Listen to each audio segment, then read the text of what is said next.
Hello, everybody.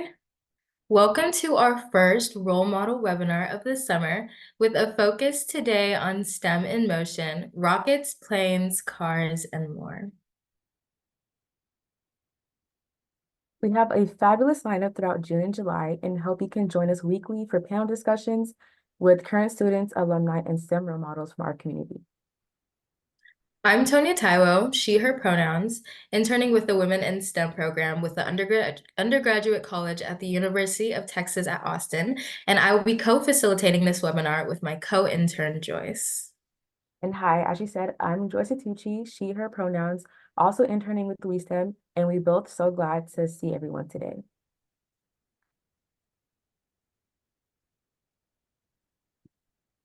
Okay, so we will add all of our role model webinars to our WeSTEM YouTube channel and other videos to help future and current students. Subscribe to the channel to get notified when new videos are added.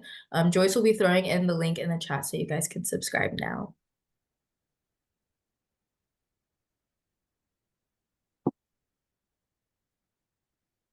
So today, our focus in STEM is going to be in STEM in motion, robotics, planes, cars, and more. We'll have each panelist do some introductions here in a moment to get us started.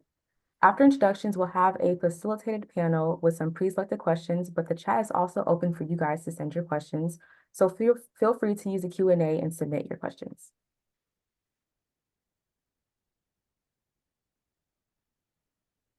Okay, so for our panelists, we're going to have you guys introduce yourselves. So you can give us your name, your pronouns, your hometown, your major and degree that you had in undergrad, and then any other post-grad degrees that you obtained, your year in your company or organization, how long you've been there, if you have any hobbies outside of work, and then anything else you feel is relevant to share about yourself. We can go ahead and get started with Angela. Hi, so my name is Angela Bose and I go by she, her, and I am currently located in the Hampton Roads area of Virginia, kind of in between Williamsburg and Virginia Beach. Anybody that's familiar with that area. I work at NASA Langley Research Center and I've been at various NASA centers now for going on 23 years. I have a bachelor's degree in aerospace engineering and master's degree in aerospace engineering, and in my free time, I enjoy hiking and traveling.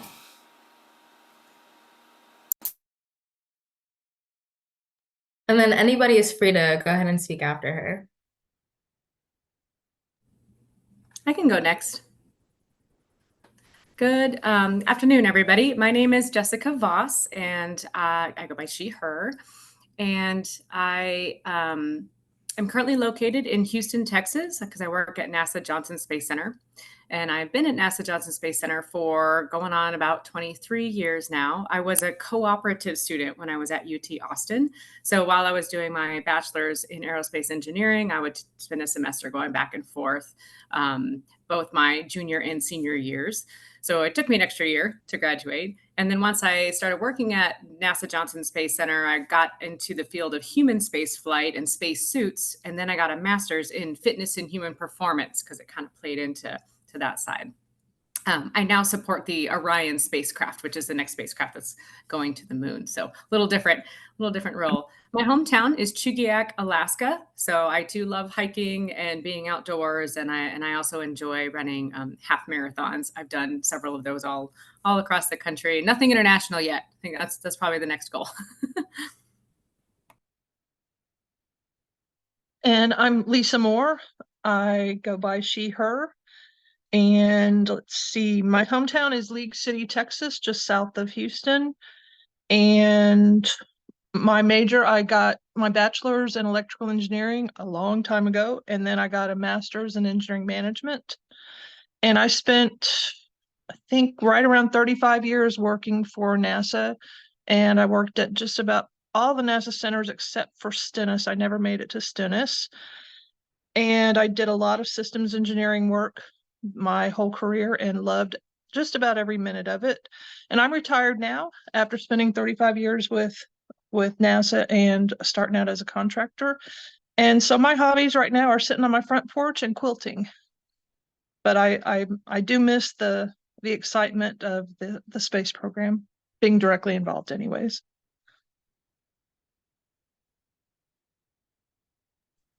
I'll jump in. My name is Julia Grab. I graduated from University of Texas in 2010 with my bachelor's in mechanical engineering. I go by she, her pronouns. I'm calling in from Turin, Italy. This is where I'm based right now, working for Alfa Romeo, which is part of the Stellantis family, relatively new within the company. So I've been here for just about 6 months. But formerly, I've been at Lucid Motors, which is a startup, and starting my career off at BMW. And I've got a pretty in-depth, I would say, background working in various areas of automotive. So I've worked with very intensively within both motorsports and series car production. And Italy is the third country that I've lived in. Been thankful as well. Some of you ladies living close to the mountains. So I really love hiking in the summer and skiing in the winter. I try to travel whenever I can. And that's me. So looking forward to the discussion.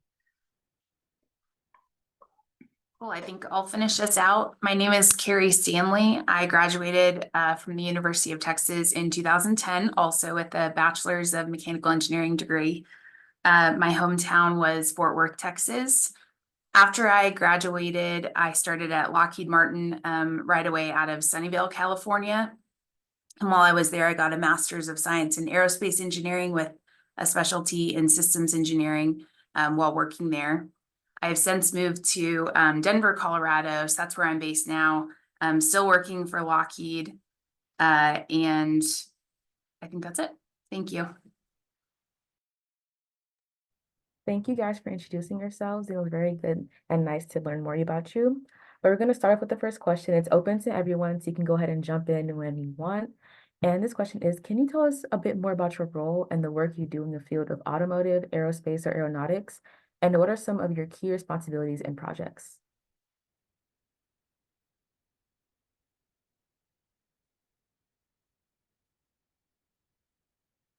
I guess I'll jump in since it's quiet. I spent my time doing systems engineering work, and back in the mid 80s after I graduated, I don't think that was a term yet, but after many, many years of doing the work I was doing, I learned it had a name, and it was systems engineering. And there's lots of definitions for it, but the definition I liked the best came from a colleague of mine from Armstrong, NASA Armstrong.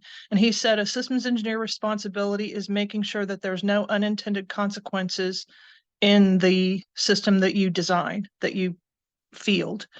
And so my day-to-day job was working either as a chief engineer, helping at the beginning of projects, helping people figure out what they want their spacecraft to look like. I worked in manned space and I worked in unmanned robotics missions.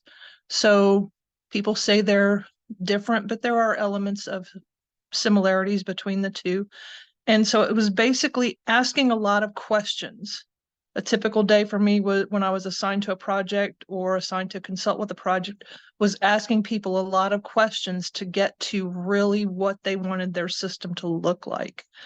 And so it's a lot of interacting with people, and that's the part I enjoyed the most about it. But it was typically asking questions about what it was you wanted your spacecraft to look like. What do you want it to be able to do? And helping the technical experts in their area figure out exactly what the system needs to look like in order to meet those customer expectations. And it was fun. I did it for 35 years. I enjoyed every minute of it. Yeah, so I'll jump in because very similar. I grew up in systems engineering on the contractor side. So what that looked like was, like Lisa was saying, you had a lot of conversations with the customers, whether they were defense customers or even commercial, international commercial customers about what they wanted out of their mission, what they needed for their mission, and then turn that into requirements for the system. I've since moved into a program management role which now continues to look like a primary interface to the customer, making sure we understand what they're looking for in a system. But it also includes understanding what budget they have at the end of the day and the timeline that they need the system on, and then managing the team to make sure that we deliver to the customer's expectations.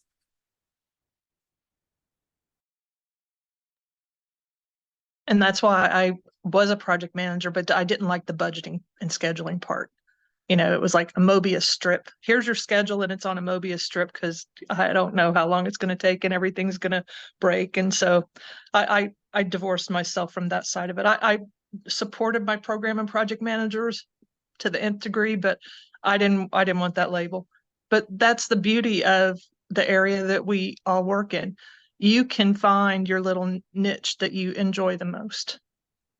Totally.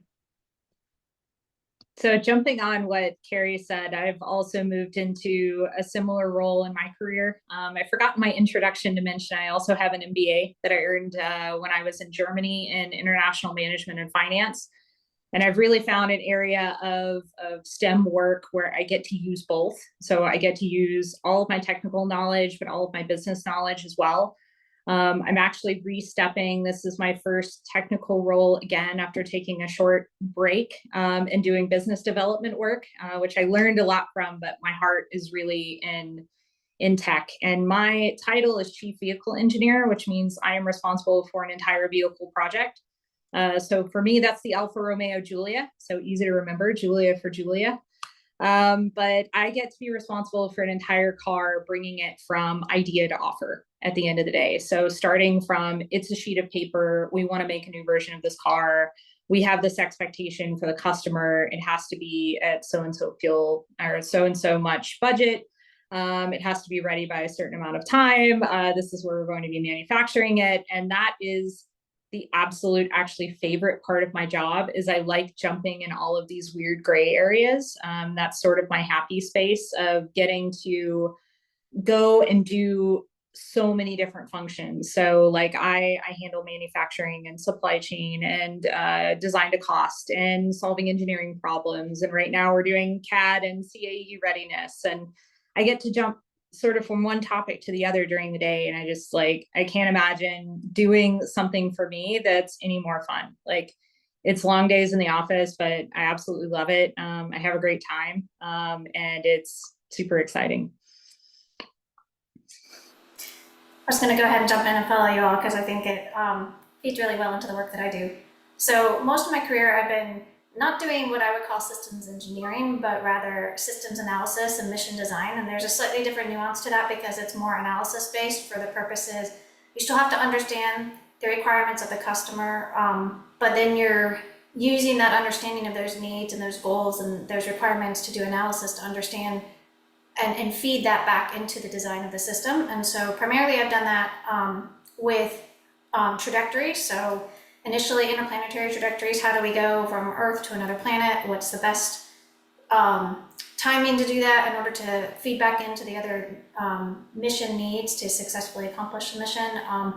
Designing orbits, so how can you design the orbit to accomplish the science objectives when there's multiple instruments on board? And then also done it for entry, descent, and landing trajectories. So when a vehicle is coming back in or traveling through the atmosphere, what are the perturbations? What is that vehicle motion going to look like? And how does that feed into how you design the different systems on the actual vehicle so that you can accomplish the mission? And in recent years, I've kind of branched out a little bit. So basically always kind of how do you get from where you want to be to where you want to go?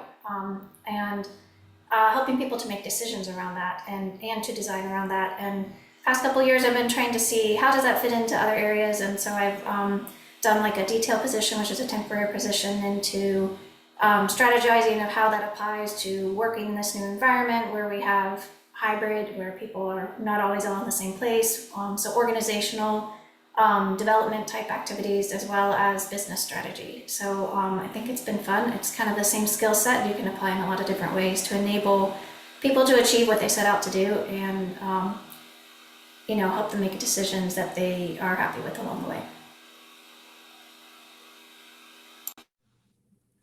And then for me, starting in the space suit world and then moving over into spacecraft, I think what tied that together from an interest perspective for me is I've always been somebody that has this kind of a background in athletics and empowering the human and just seeing what humans can do. And then you put them in this really crazy, unique environment called space.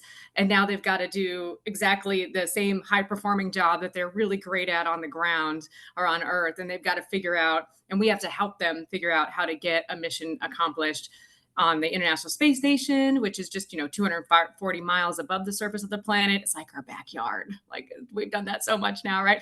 Now we're doing the same thing in brand new spacecraft. So going back to what Julie was describing about taking an idea for a car from paper to the selling moment, we're doing the same thing with a brand new spacecraft. Yes, we've had one that's gone to the moon before, the Apollo spacecraft, right? But we're also learning real fast that what got you here doesn't get you there. The techniques that they use, the modeling they have, the way they tested things and designed things was pre-systems engineering, like Lisa was describing.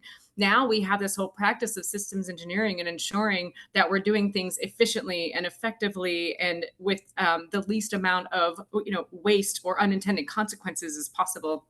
And it's still all about taking the human and empowering that human to do even more exploration than we've ever done in the past, as we go forward. And for me, that's just super exciting. And that every single day, like you've heard the other women on the panel describe, is full of troubleshooting and engineering problems and figuring out different ways to use analysis and coming up with brand new ways to test things that, save time and money, and using new materials to do different things. It's really, really exciting work. And my role in most of it is not a is not a engineering subject matter expert per se, right? We all have a good foundation of engineering knowledge from the education we got at UT, but we are really those people that are ensuring that all the different components are working well together and together are accomplishing a mission in a safe and effective way.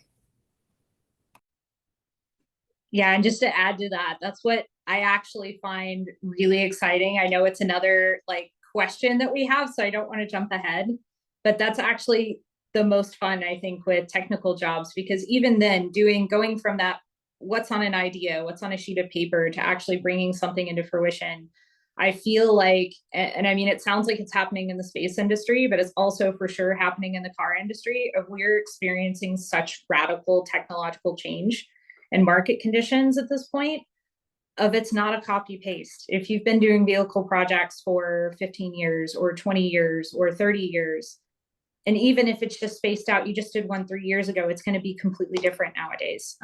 Systems are getting much more complicated. There's a lot more restrictions on, what kind of cars that you can sell, and, different regulations and everything like that. Customers are becoming more and more demanding, but everything's becoming smarter, which means we need to be smarter to plan it. So like systems engineering, it's the core of what we do in the car. Just thinking about a head unit, like simply the head unit interfaces with 115 different electrical modules just within a single car for my car. So our one central control unit, like our ECU in the car, has to integrate with 115 different other brains, and it has to work perfect. And we have to make it for hundreds of thousands of times. It needs to function consistently all over the world.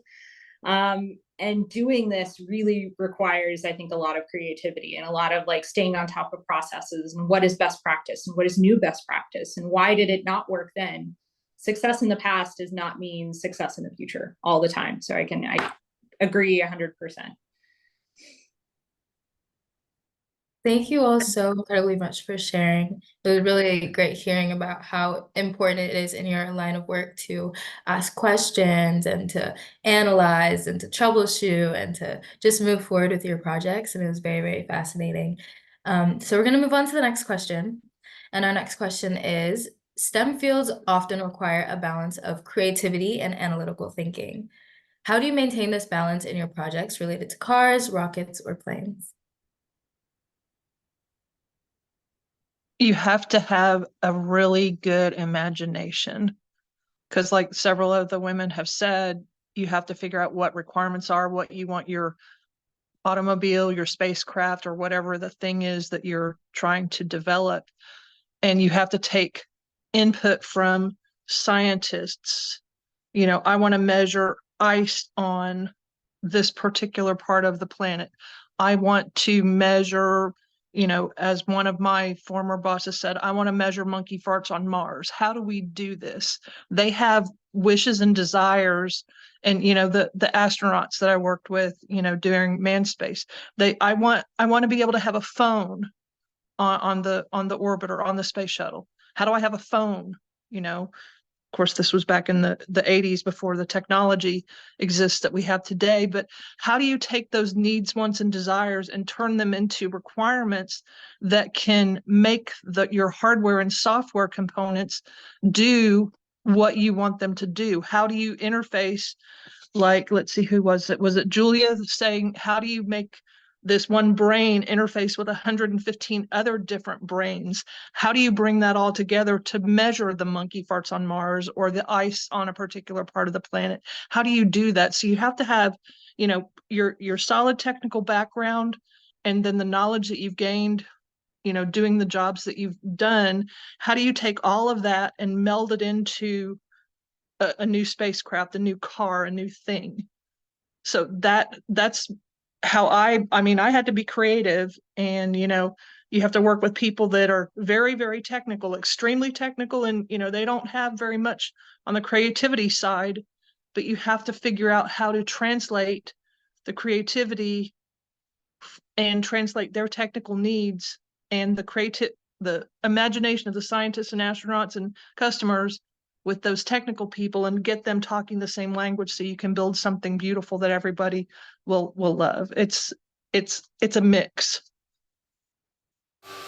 I'm gonna jump in and add to that because that's great, Lisa. I think so. You were alluding to like the creativity of dealing with the different customers and everything, and so it's also imagining all the different possibilities that the mix of those different requirements could create, so that you're not just creating for one aspect of the system. And I think for me, that's always the fun, because you get to kind of what if scenario anything. And then, so having this imagination of what if it could be this and what if it could be that. And sometimes it's very closed form, like you have a tool that for a trajectory could, spit out for a given launch date and arrival date, what are all the conditions that it's going to be. And so it helps you make those decisions. And other times it's really open-ended, and you have to help people kind of think through different scenarios and then help them imagine anything and everything, good or bad, and then get them to make a decision. So to me, the creativity comes in and what ifing, but then also once you've maybe done some analysis that helps you understand what those scenarios would be, how do you take that and present that back to your customers or to the people that are making decisions or the people that are designing in a way that helps them to understand. So Lisa was talking about this common language, presenting it in a way that gives them the information they need so that they can help you then understand, are you on the right track or not? And so for me, that's always a fun part, is like, what's the right type of way to present all this information that you kind of have in your head and you've accumulated, and get it back to them and communicate to them. And Lisa, you mentioned earlier too, questions, like figuring out the right questions to ask them too, is an area where you can add in the creativity. Yeah, I think asking the right question is really important. And sometimes you don't know what that question is, and you just have to keep trying and trying and trying, because they don't know exactly what they want, but they can tell you what they don't want. So it's a matter of asking the right question. Sometimes you have to ask over and over again. I told people I turned into an obnoxious 5-year-old when I was working with different customers and scientists and astronauts. I just said, why, over and over again. Why do you want it that way? Why do you need it that way? What's going to happen? And all the what if thinking that you just mentioned has to play into, the work that we do. But it's loads of fun. Yeah, I love everything that's been said so far. And I think just philosophically, it can feel like being creative and being analytical don't mix, but that's really kind of false. I think what we're really after is, we want to use the tools of our brain, and our brain does both of those things very well. actually. And so we can set a time, and when systems engineering language, it's at that point of defining your needs, goals, and objectives, and then architecting a system where you can be just as open-minded and creative as you want to. And then you step into a phase of, now it's time to narrow down and really look at the options and impacts and make some trades. And systems engineering, a lot of time is spent in those trades and really thinking about which would be more effective and efficient, and in achieving those needs, goals, and objectives. And that's a really fun a mix. You kind of go back and forth between being in your creative brain and then being in your analytical brain. And we really do have both of those. And then back on the communications point, a little hack, it's kind of a tangent to communication from an engineering perspective. A little hack that I find really effective for myself, and then when I'm communicating with my team or trying to lead folks in a certain direction in the way of creativity, is to help them not use the word but or either or. Those are very unilateral. They're very singular. They make your brain think it has to be this or that. It's this but that, or if else. It's very one or the other. And if you just replace pretty much all of those with the word and, all of a sudden your brain's like, oh, you want me to be creative about this? You want me to put these two things together somehow? Well, Jessica, that's never been done before. Yeah, I know. Do it anyway. What would you do? Think about it in terms of and when you pose the questions that way to the team, yeah, that's a requirement, and so is that. What are we going to do about it? I think let's think about it. Let's be creative, right? And then once you've had some creative solutions laid out on the table, then you can start to do options and impacts and trades around that. To jump onto what Jessica said, I think of something very similar, and I think it's the same sort of step. But I think about yes and. Yes, this is a problem, or yes, this is a condition. Yes, this is a requirement. And now what?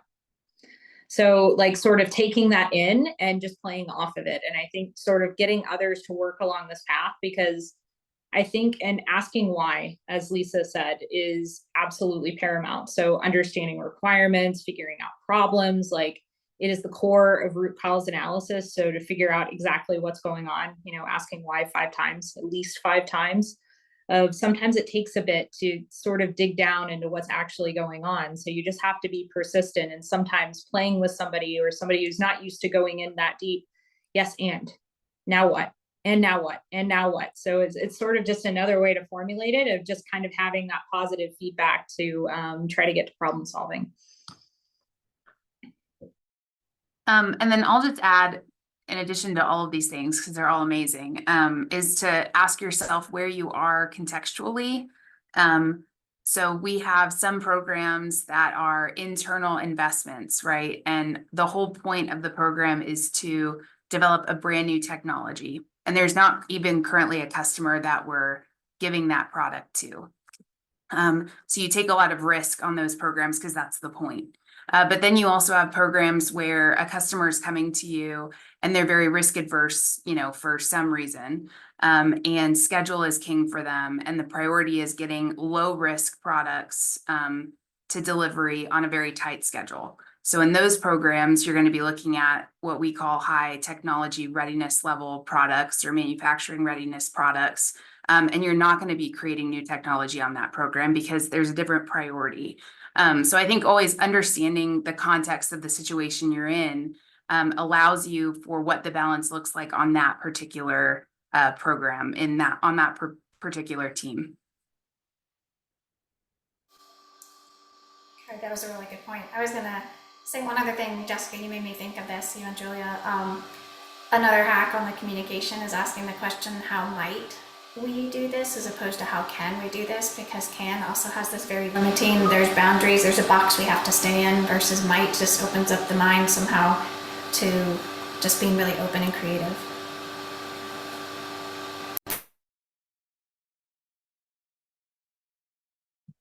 I really loved how you guys emphasize the aspects outside of just the hard sciences that make up your careers that need to be used and developed to be successful. I think it just goes to show that there are general skills you can learn everywhere that can help you in your job and in your career and in your like educational career also. So we are going to move on to the Q&A portion to get some of these questions answered. And the first question we have is, how has AI/machine learning impacted your work? And if it hasn't, where do you think it will have an impact in the future?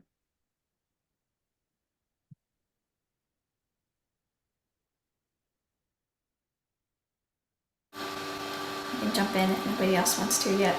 Um, so at NASA, and I'm sure everybody else at NASA has similar issues. You know, we can't openly use AI in some ways since it's not behind a firewall. So you don't want to put information in that could isn't public knowledge. So that limits our ability to use it at the moment in some capacities. But it's definitely something we're exploring within the role that I'm currently in terms of giving information and helping enable decision makers. And so I've played around with it quite a bit, you know, as a research tool at the moment. It's fairly powerful and can be a very helpful aid to doing some of the work that I do. I think with time, it will be, as somebody that does systems analysis, being able to map systems and do things like that, I think it will end up being an interesting tool to leverage. I don't know that it's quite there yet. And I've played around with it, just giving it small data sets that are kind of scrubbed of anything that would be, you know, identifying and seeing how well can it find the patterns and themes and things like that. When they're small data sets, it does a pretty good job. I found that it totally gives me junk sometimes when it's a larger data set. And as with anything, going back to how do you ask questions, everybody's probably familiar at this point in time, the whole idea of prompt engineering. Using it as a tool is really dependent on the types of questions you ask and how you give it the context of what you're looking for. And so I think there's an art there that I'm interested to explore personally, you know, within my own job. I think that there's one important thing that you just said about AI. It's a tool. Just like modeling and, you know, all the analysis we do, it's just a tool. I don't think it can ever replace the human brain for critical thinking, but using it as a tool, I think there could be advantages in the future.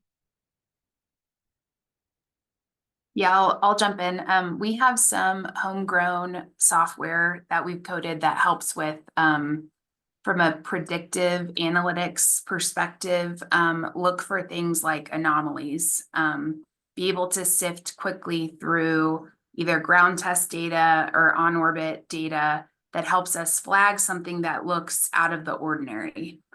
So what would have been done previously by, we call it telemetry in the space world, but gathering a lot of just health and safety data from a spacecraft, and a person would need to trend those data points over time and look for something that is anomalous. You can use software with things like predictive analytics to tell you, hey, I'm already seeing something, right? Go look over here. So we have that also like in our production worlds, to look for health and safety of things like production lines and tell you when it looks like you're potentially making something with an issue. So those are the areas that I know of that we use them prevalently.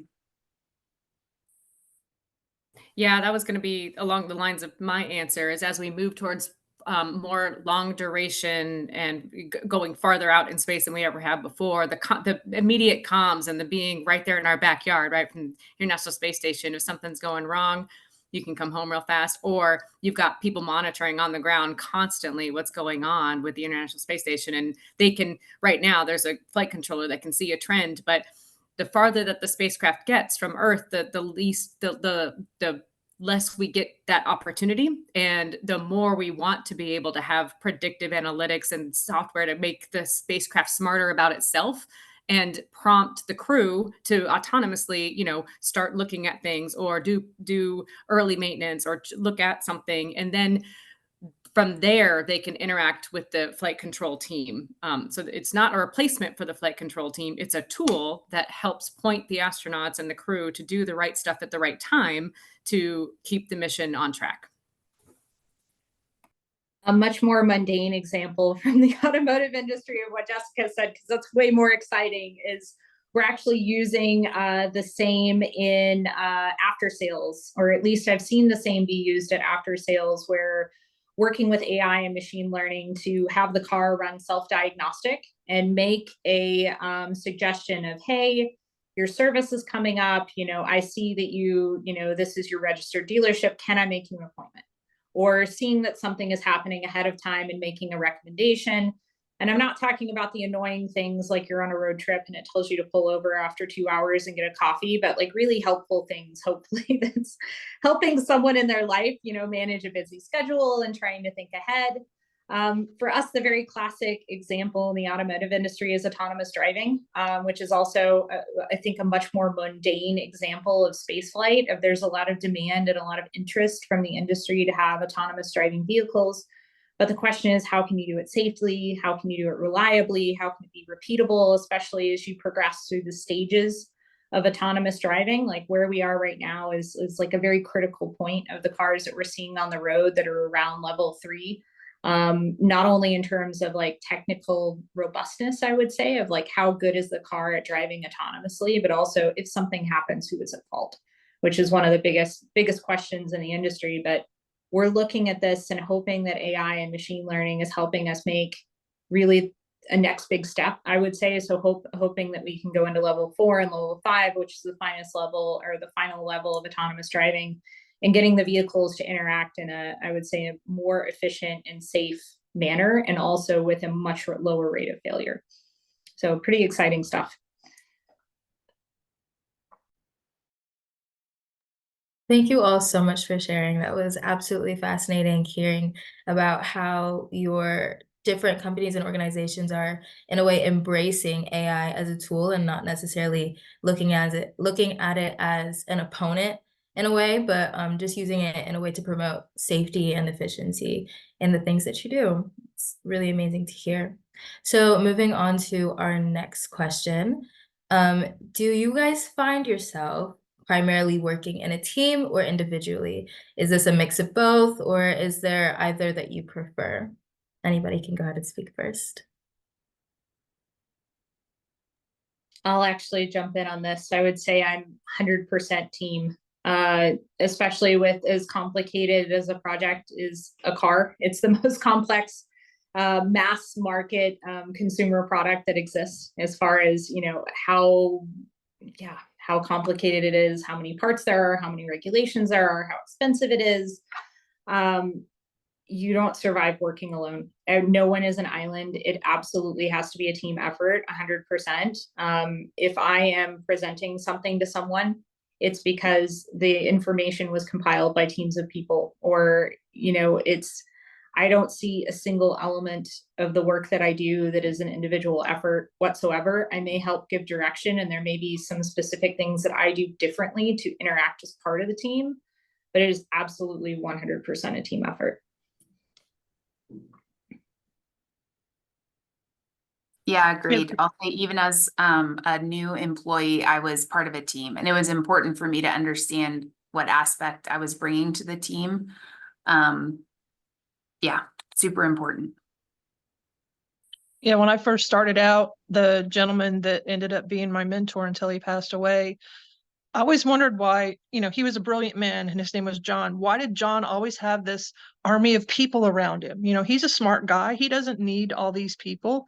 Well, yeah, he does, because, one of the first problems that I worked, on the shuttle program, we had our team of people and everybody was throwing out ideas of what the problem might have been. And it was a brainstorming session, and individually we couldn't have done that. So everybody brings something different to the table. Everybody's had different experiences, and that knowledge together, individually we're brilliant, but together we're just effing fabulous. It's a wonderful thing to have a great group of people come together as a team. And there were some individual activities if I had to review a document, but I spent most of my days working with people. Like I said, unless I had to review a document that I needed quiet time away from everybody, but it's definitely team for me as well. Yeah, I'll jump in and I'm gonna go ahead and execute that brain hack I just taught y'all. So it's team or individual, right? And the answer is yes. You're gonna do both. I feel like one of the biggest educational moments I had was learning how different teamwork is from like the collegiate or academic environment going into a professional environment. As you heard a couple of different women say so far already, that the projects that we're working in the engineering field, whether it's automotive or spacecraft or other, they're complex, they're huge, and most of them have never been done before, or if they have been done before, 3 years ago, 20 years ago, 50 years ago, it doesn't look anything the way that we're doing it now. And there's a lot more newness and a lot more creativity and a lot more complexity to what we're trying to accomplish, which means it's not going to come from one human brain. It's going to come from a team all the time. And knowing, like Carrie was saying, knowing where you are in that team and what you bring to the table is really important. So fully embrace what you as an intelligent individual engineer show up with and what talents and skills you're bringing, but then make sure you're doing it in the way that contributes to the goal of the team, and that you're communicating with the team and you recognize where you are and what role you're playing on that team. Both are really important. Yeah, I don't really have anything to add other than what everybody's already said. Other than I think, to your point, Jessica, like we might think there's still individual ownership, I guess, if you want to go down to a task level. At times, there are things that are still individual ownership that you may do on your own time, but it's always collectively contributing to a team effort. So. Thank you so much for answering that question. And before we move on to the next one, I just want to say you guys can go ahead and answer questions in the Q&A that you think are specific towards you or your role. So you guys feel free to go ahead and answer those. But going to the next question, what was the most challenging skill or knowledge area you had to learn during your career that you wish you had more exposure to in college?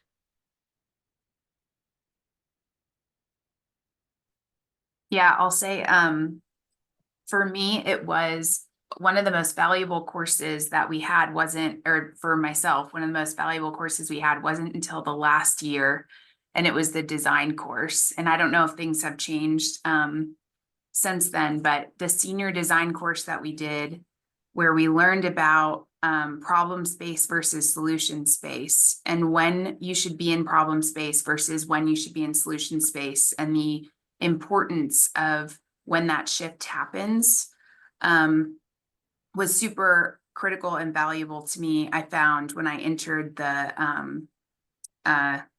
real world, and to the questions and answers we talked about before relating to creativity, that for me was one of the most important parts of, okay, are we still in problem space here? Should I still be interviewing the customer about their needs? Should I still be thinking, brainstorming, thinking about all the different products that we can be using? Or are we now in solution space where we've got our solution and we should just be executing to that solution? And those conversations are super critical. So I wish I had more courses that aligned to those sorts of things when I was in school.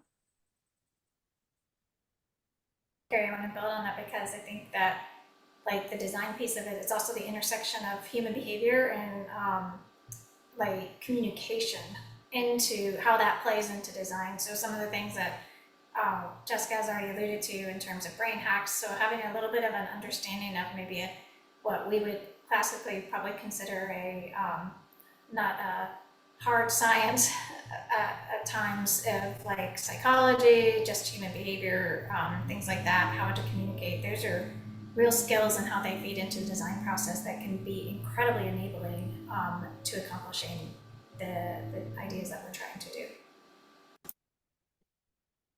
Yeah, I would, sorry, go ahead, Lisa. Excuse me.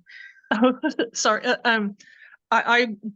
I got my undergrad in the 80s, and so this was long before there was an emphasis on soft skills and things like that. We did have to take a course in technical writing and had a very good professor for that, so that was part of the communication aspect of it. But you really have to learn how to get what's in your brain out into the world so that other people can understand it, because a lot of us get very specialized and we understand it. Like when I was talking to scientists, they're brilliant. I can't understand half the words that they say, but how can you get that knowledge to the rest of your team to help the decision makers make the decision? Because the program manager or project manager, you know more about your system than they do, but yet they're the ones that have to make the decision based on cost and schedule and safety and risk and all of the other things. So you have to be able to communicate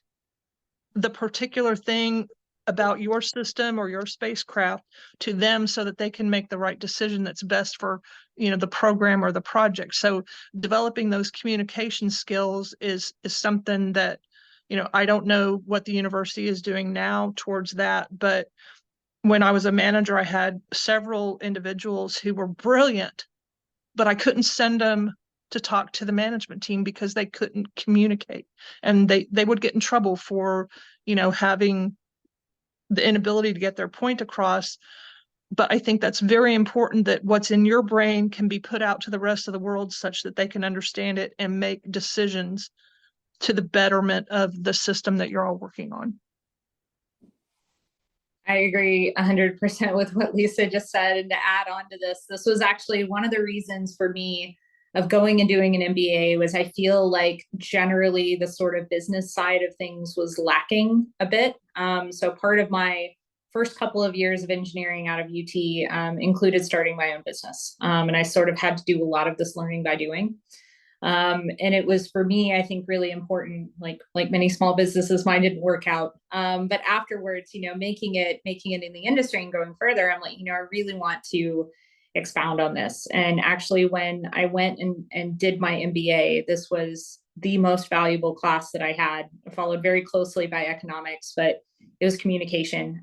We had, for me, because I did international management, we actually had like a very heavy focus on communication, and then even particularly international communication. So how do you deal with people from different cultural backgrounds and different experiences, and how do you build bridges? And it is by far the most useful learning of what I have outside of my technical knowledge, and what I've learned and what I use every single day, and what's brought me to this point is that communication, like just learning. And exactly like Lisa said it perfectly, like what is in your brain, getting exactly that into someone else's brain, because everybody's brain, and that's actually one of the wonderful things about the world, everybody's brain's a little different. So like the way I learn is not the way anyone else learns. So being able to sort of read and recognize and actively listen to, I think, is extremely important, but to others, and just sort of hear, are they understanding what you're putting out? Is the message being received? And on the other end as well, like really trying to listen, what is this person trying to tell me? What is the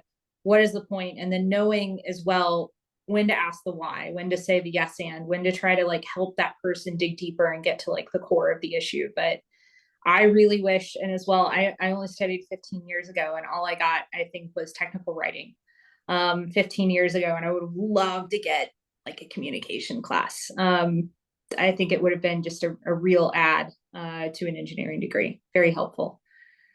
Yeah, I completely agree. Oh, I was just going to say really, really quickly that for those of you who are, getting ready to graduate or will be going out into the job world soon, if you feel that you don't have enough of those skills, generally 99 times out of 100, the company that you go to work for will have that training where you can, have the formal training in the communications area. But the other thing I'd recommend, because you can't go spend all your time in classes once you start your professional career, is find somebody who is successful and watch what they do and learn from them.